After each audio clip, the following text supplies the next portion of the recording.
Bonjour à tous, alors je vais vous montrer comment réaliser ce nœud de raccord en évitant d'utiliser les dents vu que je fais une vidéo. Donc on va changer quelques trucs. Donc voilà, pour réaliser ce nœud, je vais prendre ma tresse comme ceci, je vais faire une boucle, tout simplement comme ceci. Voilà, je vais entourer la tresse sur le petit doigt de manière à bloquer ma boucle. Voilà, ça fait une triangle, donc je passe mon index et mon pouce en dessous et je passe le nylon en dessous de la boucle, tout simplement. Et le nœud consiste à faire un tour à 180 degrés et passer le nylon. Voilà, un tour à 180 par au-dessus et passer le nylon. Une fois au-dessus, une fois en dessous. Tout simplement. Voilà, comme ça. 180, je tourne en dessous. Je repasse ma tresse au-dessus, je refais un tour en 180 et je tourne. Donc voilà. Donc, pas besoin de me prendre la tête à faire un tour serré pour ce nœud-là. Bien qu'évidemment, d'habitude je le fais, mais là pour la vidéo je vais le faire d'une autre manière. Donc, je fais mes tours.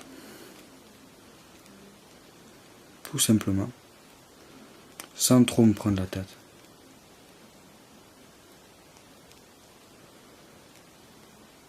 Voilà. Je défais tout. Et bien évidemment, ce n'est pas très beau, mais je vais descendre les spires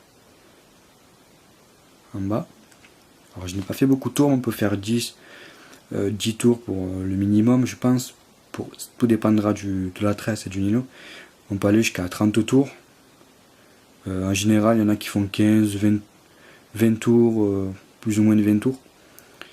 Après, j'ai descendu mon nœud, je passe mon nylon par-dessus pour joindre le nylon pour arriver à embuter avec le nœud tout simplement. Voilà. Comme ceci.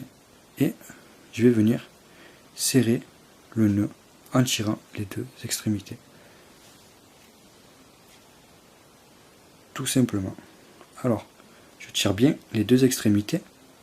Voilà. Je vais serrer le cordonnier, donc la tresse, pour mieux serrer. Voilà. Et je vais serrer aussi mon excédent. Voilà. Une fois l'un, une fois l'autre. Les deux. Pour bien serrer mon nœud. Et je n'ai pas eu à utiliser mes dents. Bon, forcément, ça fait moins propre. Et lorsqu'on fait beaucoup de tours, c'est un petit peu moins propre. Mais c'est déjà largement suffisant pour pêcher. Et ça passera super bien dans les anneaux. Ça, il n'y a rien à dire. C'est le nœud qui passe le mieux pour moi dans les anneaux.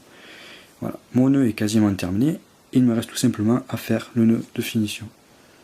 Alors, pour ce, je prends tout simplement l'excédent de tresse et je fais une boucle pour bloquer mon nœud, tout simplement.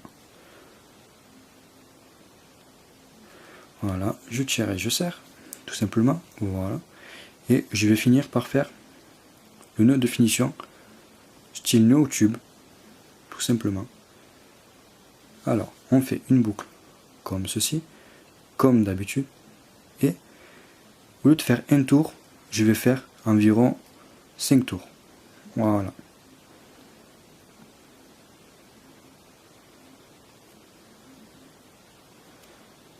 On peut en faire plus, on peut en faire moins, il n'y a pas de souci. Voilà. Tout simplement. Et l'excédent qui passe, qui est du côté du nœud, qu'on maintient, et comme vous pouvez le voir, ça fait une boucle. Et on va défaire cette boucle, et on va tourner dans le sens inverse pour enlever les spires de ce côté-là, pour les remettre de ce côté-là, tout simplement. Voilà. Donc le même nombre de tours dans le sens inverse.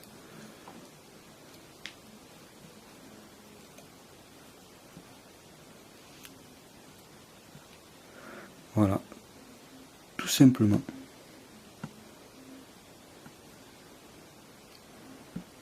On maintient le nœud et on tire l'excédent tout simplement. Et ça fait un très joli nœud de finition, un nœud au tube. Il n'y a pas de souci. Voilà. Mon nœud est terminé. Et je n'ai pas eu à utiliser mes dents.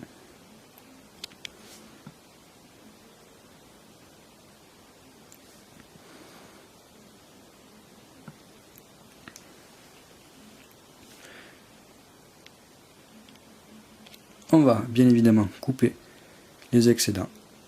Le nœud est terminé, il ne reste plus qu'à couper les excédents.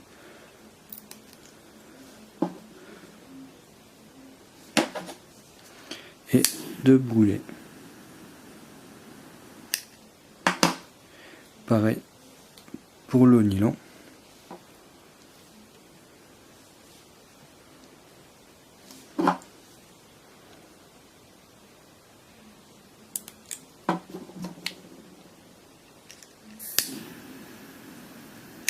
Ça me permettra d'avoir une sécurité et aussi de éviter d'abîmer ma tresse, donc le corps de lit. Voilà, le nœud est terminé. Il y a mieux, mais c'est assez propre.